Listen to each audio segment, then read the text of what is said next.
three-centered arch.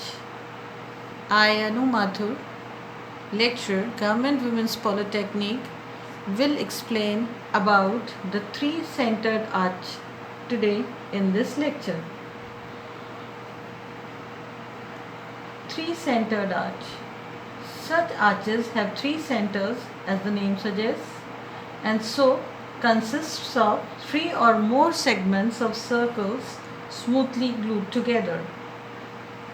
Further, the position of the centers usually lie on and below the springing line. Since we have three centers, so the position of the centers usually lie on or below the springing line.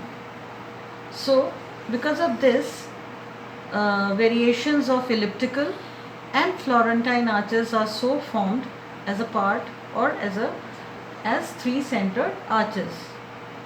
Further, to learn more, these three-centered arches are quite strong, and exactly their strength comes from the consistent shape of the voussoirs. Voussoirs, as you all know, are the wedge-shaped units which are being placed one on the other to make a complete arch. And because of these identical voussoirs and taper, they set next to each other and so are glued together and gives us a strong arch.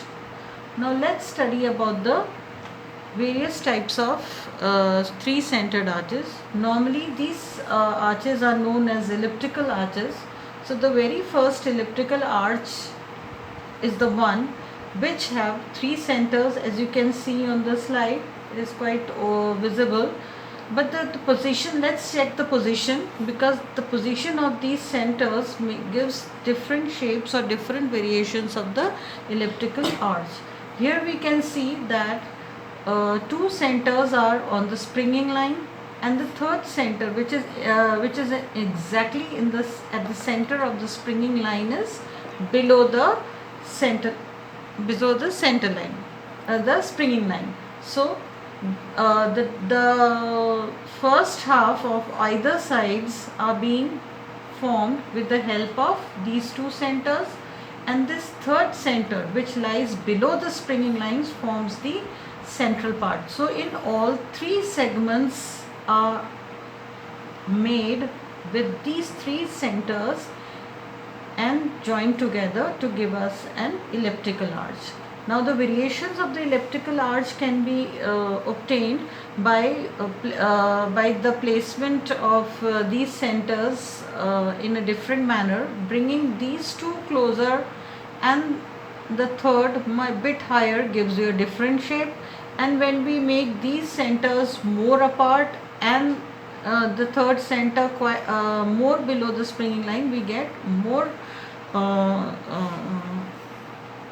kind of, or you can say, a different kind of an elliptical arch. So these are the variations which we can achieve with the play of these three centers. But in this type of an arch, two centers are to be on the springing line and the third one has to be below it.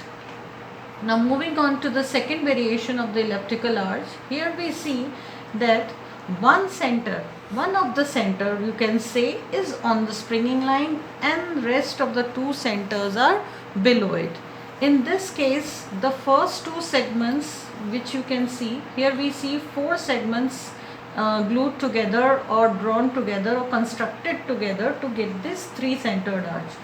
Now to learn about this, we can see that the center, which is on the springing line, forms the first two halves, or you can say the first two segments of this arch, and these two other centers which are below the springing line forms the other two parts or other two segments of the curve of this arch. So we get another variation of the elliptical arch. Moving further, the Florentine arch. See, this is also being considered as a three-centered arch, but it is quite different from the other two, because here the main point is that all the centers lie on the same springing line, and because of this, one center is being used to create the curve of the inner, that is the intrados, and rest of the two centers which are on the either sides of the one of the center creates the curve of the extrados. So in this way we get a very different kind of an arch. Here you can see it is a semicircle intrados, and extrados is being created with the help of the other two centers which are again lying on the same springing line, or they are in line in linear manner. So this is again a very different kind of an arch, usually being employed to create a distinctive feature in the elevations. So here we have the other type of more designer and more decorative option which we can create out of the with the help of three centers. So these were the three options having variations among themselves by their placements of the three centered arches.